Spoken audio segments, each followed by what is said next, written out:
Nakuha mo na yung gusto mo. Ngayon naman, ibigay mo sa akin ang kailangan ko. Jenna Bartolome. Siya ang may-ari ng kwintas na yan. Joshua, hanapin mo si Jenna.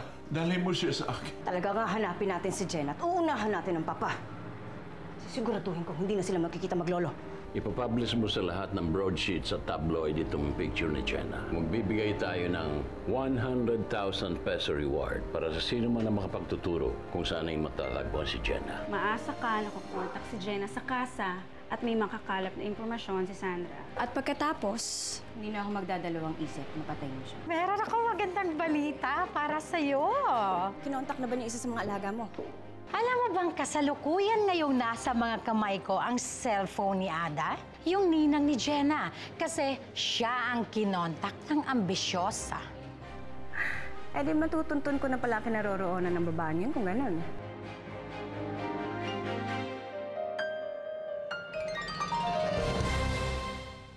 Naku, makailang ulit na kong pinagtatangkaan ni Sandra ang ibugaw ang apo ninyo. Eh, minsan nga, meron pang kinuntsabang matanda yun na magpanggap na lolo ni Jenna. Aba, sa galit ho ng apo ninyo, nasapak niya si Sandra. Ay, kaya yun, pinalaya siya ni Sandra. Pero, paulit-ulit niyang ginigipit sila Josefina at si Jenna. Yung Sandra na yan, mga kakaunting pera nila mag-ina, kukunin pa niya. Tapos, pati yung dragonfly na pendant na binigay niyo kay Jenna, pinag-interesan na yun. Talaga to si Sandra, napakawalang hiya niya. Naku sir, eto pang hindi niyo kakayaning kwento. Tinurukan ni Sandra si Jenna ng gamot pampatulog para tuluyan na niyang maibenta yung bata. Naku, mabuti na lang. Nandoon ako, nandoon kami na pagtulong-tulungan namin itakas yung bata. Ang kawawa ko nga po. Napakahirap pala ng pinagdaanan niya. Sobra ho. Kaya Ada, kailangan matunto natin agad siya.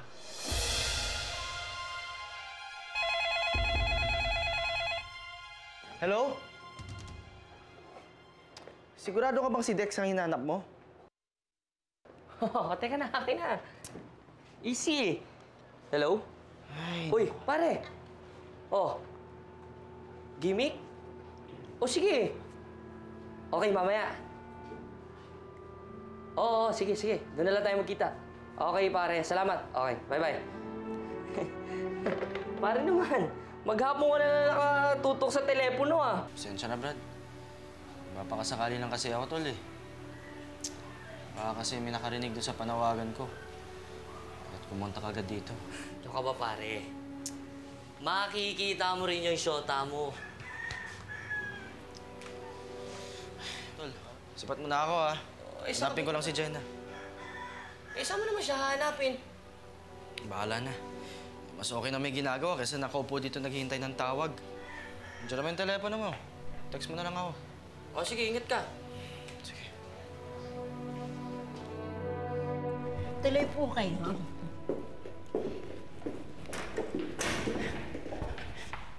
Where is it? Eto na. Masyado ko na matat dyan. May SIM card na yan, nilagyan ng binilan ko. Salamat, mabuti na yung nag-iingat, no?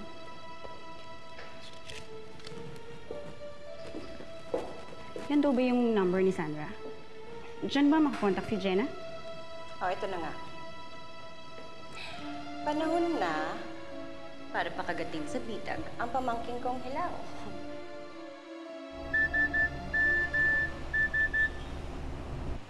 Jenna! Jenna! May nag-text na! Nag-text na? Nag-text na! Hindi na nga handa nga! Kinakamusta niya kami. Eh kaya naman pala hindi makapag-reply eh.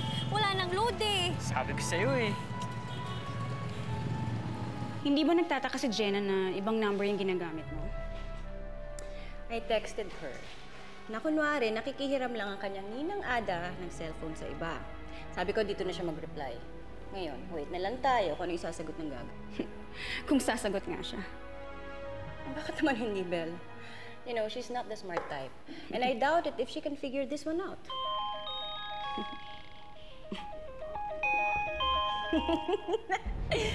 See? Oh, naniwala nga siya na ako ninang Ada niya. At nangangamusta pa, oh.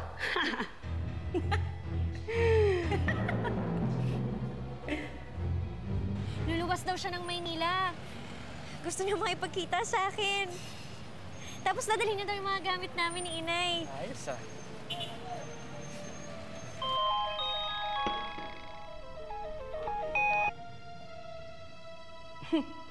Ayan, oh. Pumayag na makikipagkita daw sa akin ng Gaga. Don't tell me, ikaw ang makikipagtagpo sa babaeng yun.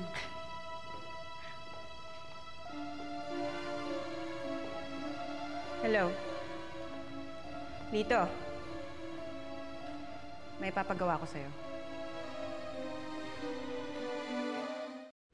Harapuji, I brought you some papers that have begun publishing Jenna's pictures.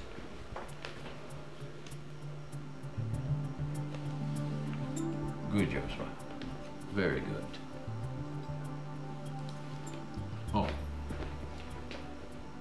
Get the chopper ready. Babalik tayo sa Maynila. Sige po. O anak, sana dito mo na lang sa bahay pinadiretso ang ninang Ada mo. Inay, susunduin ko na lang po si Ninang Ada. Papasama na lang siguro kay Jess. Mahirap na, Nay. Baka maligaw si Ninang. Wala pa namang gaano alamin dito sa Maynila. Sa bagay.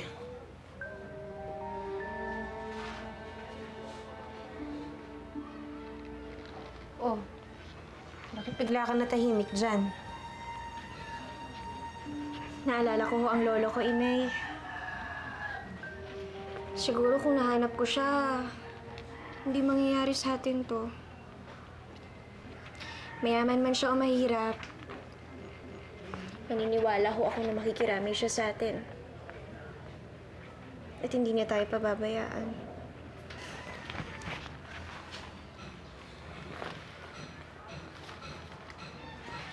Bagong dyaryo to, ah. Dyan lang yan. Ay, nako. Oh, Nay, tulungan ko na ho kayo dyan. Oo nga, anak. Pakinga. Pakiayos Pahinga na kayo, Nay. Ako na dito. Lolo, is it true na pupunta kayong Manila today? Harapuji, the chopper's ready. Good. Oo, gusto ko na sa Maynila ako pag mayroong responde sa panawagan na pinilagay ko sa dyaryo. Joshua, you're coming with me. Sige po. What about me, Lolo? Gusto ko naman sumakay sa bago niyong chopper. Well, you could come along if you want to. Ikaw din, Ada. Sumama ka. Naku, Sir Changhi. Pag-iisipan ko muna po. Sige po, sama po ako. Sino naman tong babaeng to? Ang ninang Ada ni Jenna. Katulong ni Josefina sa pagpapalaki sa apo ko. Ada, this is Ivy. Apo ko kay Violeta. Hi, ikaw pala yun. Anong ikaw pala yun? Sabi ko, hi. Maganda ka sana. Mahina na yung pandinig mo. Ivy, cut it out. Okay, let's go. Let's go na. Excuse me.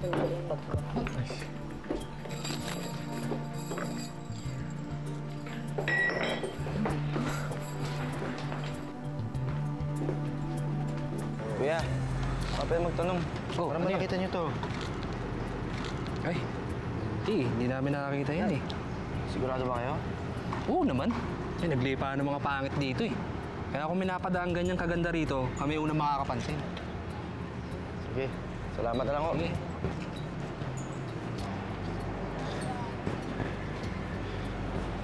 Manang. Ano yun? Nakita niyo itong babae. Hindi ko nakita yan. Sigurado ho. Hindi na. Sige, salamat. O sige.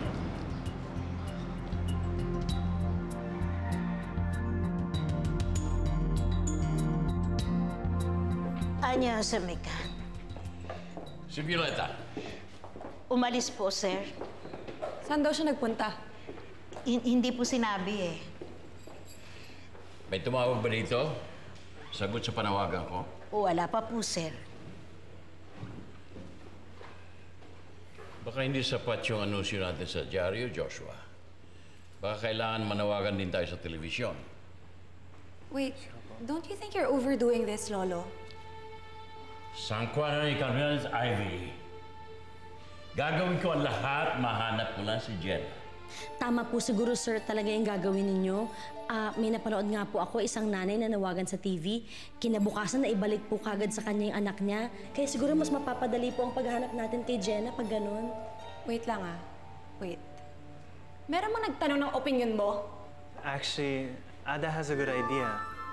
Tsaka, Harabuji, I know someone at a TV network that we can get into. Good. Ano na dyan, anak? Jenna! Andiyan na ho si Jess. Sige. Magandang gabi po. Magandang gabi din, Jess. Inay, aalis na ho kami.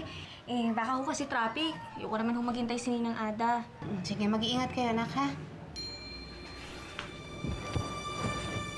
Sige, Jess. Ikaw nang bahala muna kay Jenna. Sige po. Sige. Ha? Okay.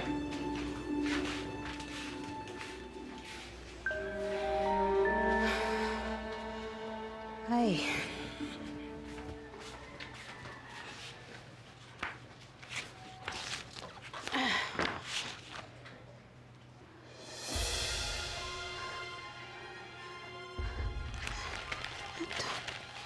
Si Jenna to, Bakit nasa dyaryo to?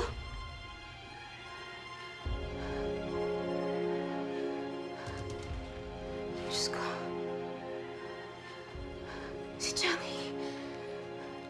Siya nga ang lolo ni Jenna.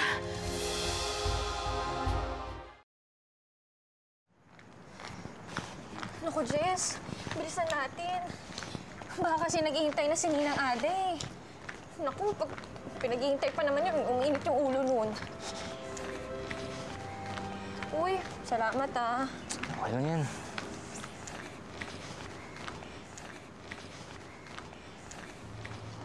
Si Jenna yun ah.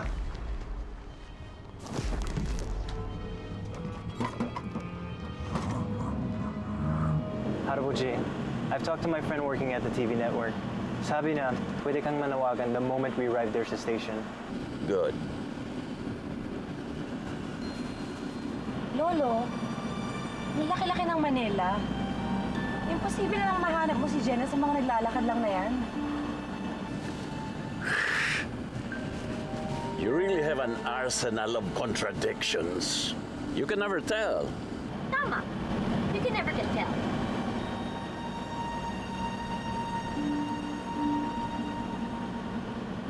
Ang aga naman yatang celebration to. Aba, bakit ko pa ba papatagalin kung alam ko namang matatapos na problema ko sa gabing ito? Sigurado. Wala nang lusot si Jenna. At hindi na sila magkikita ng papa kahit kailan. Menu, please. Sir, ako si Josefina. Josefina Bartolome.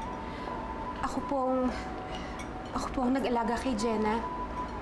Yung nawawalang apo po ni Sir Changi. Sigurado ka ba sa sinasabi mo? Opo. Siguradong-sigurado po ako. Nasa akin po si Jenna. Kaya kung pwede ho sana, tawagan niyo po si Sir Changi. Pakisabi po sa kanya na may tumugon na sa panawagan niya tungkol sa nawawala niyang apo.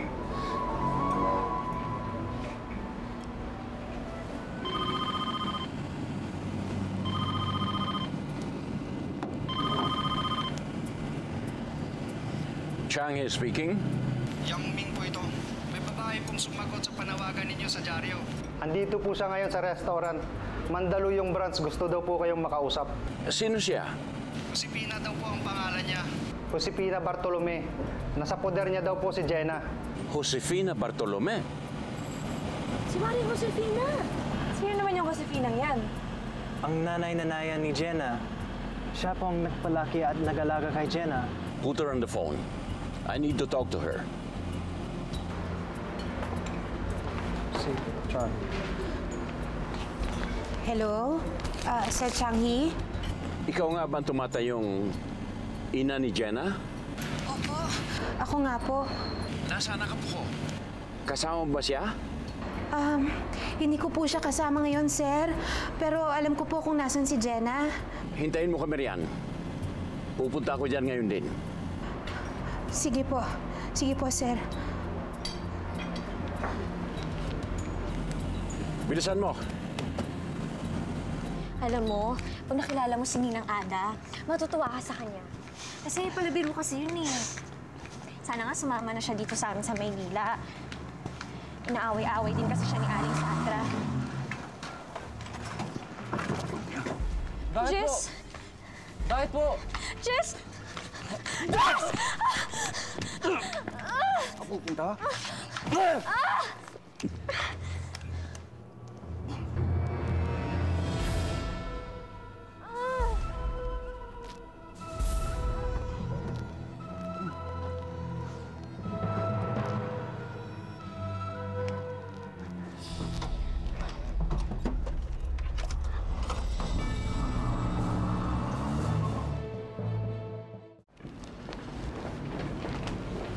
Po si Josefina. Ikaw ba si Josefina? Ako nga po, sir. Mare! Mare! Mare! Nagulat ka, no? Bakit kasama mo si Sir Changi? Isinama ko na siya paluwas dito. Teka, di ba susunduin ka ni Jenna? Ako? Susunduin ni Jenna? Oo, nag-text ka sa kanya, hindi ba? Nag-text ako sa kanya? Eh, paano ako mag-text sa kanya? Eh, inago nga ni Sandra yung cellphone sa akin. Ha? Eh, hindi kasi nag-text ka sa kanya at nagpapasundo ka nga sa bus station ngayong araw na to. Ako? Paano ako papasunduin? Nandito nga ako. Bakit? May nangyari ba kay Jenna? Diyos ko.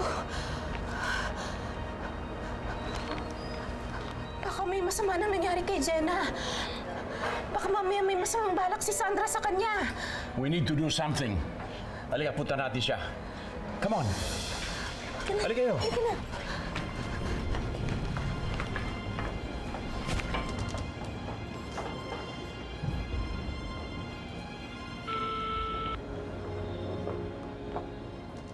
Come on, Mommy. Answer your phone. Joshua, call the police. Papuntahin ka sa lugar na yon. Sige po, Harbo G.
Hindi ako dapat susuko. Tulungan niyo ako! Tulungan niyo ako! Parang awa niyo na!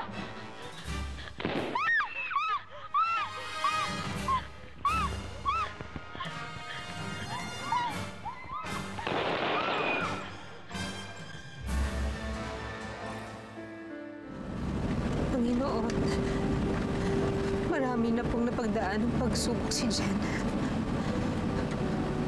At sa bawat pagsubok na yun, hindi niyo po siya pinababayaan.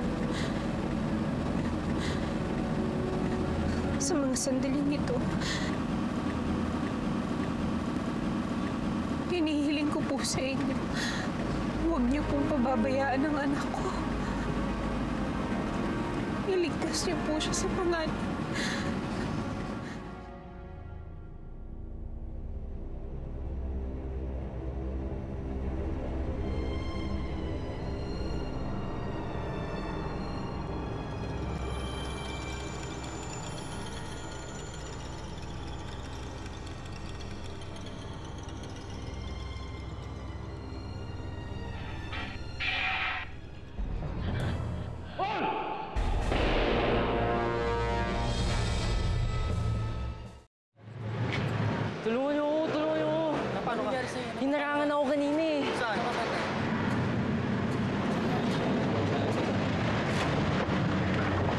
Jess!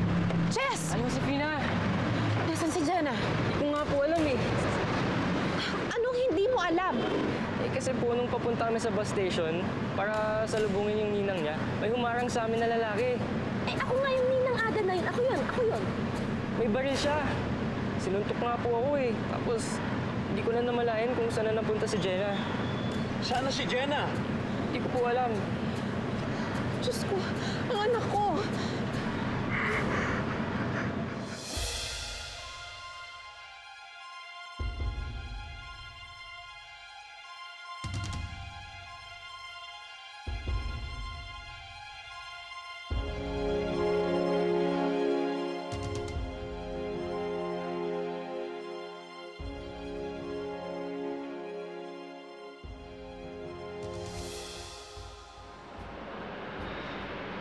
Panginoon,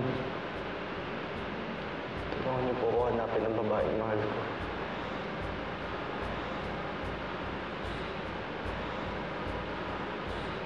Habang wala po ako sa tabi niya para protektahan siya.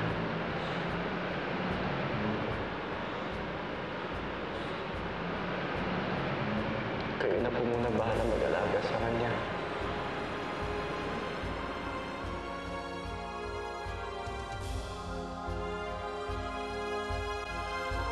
Hanapin niyo si Jenna. Para na inyong awa, hanapin niyo ang apo ko. Paul! Diyos ko! Putok ng baril yun! Raven!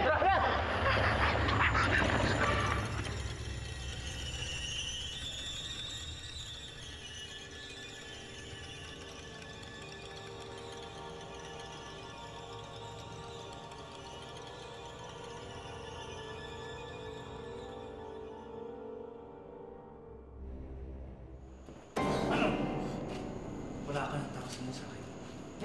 Bitiwan mo ako! Bitiwan mo ako! Ano ba? Bitiwan mo ako! Maawa na ako! Si Jenna, yun na! Wala naman lumukuha sa akin! Ano? Ang sabi mo? Ha? Maawa na ko kayo sa akin! Wala akong pera! Wala kayong makukuha sa akin! Hindi ko kailangan ng pera mo, Jenna. Kilala mo ko. Sino ka ba talaga? Ano bang atraso ko sa'yo? Bakit mo pa ginagawa sa akin? Hindi mo na kailangan malaman pa! Tapusin na kita. Wag. Wag. Masyado mo ako pinapahira. Tulong! Tulong kayo! Wala makakatulong sa'yo dito! Tulong!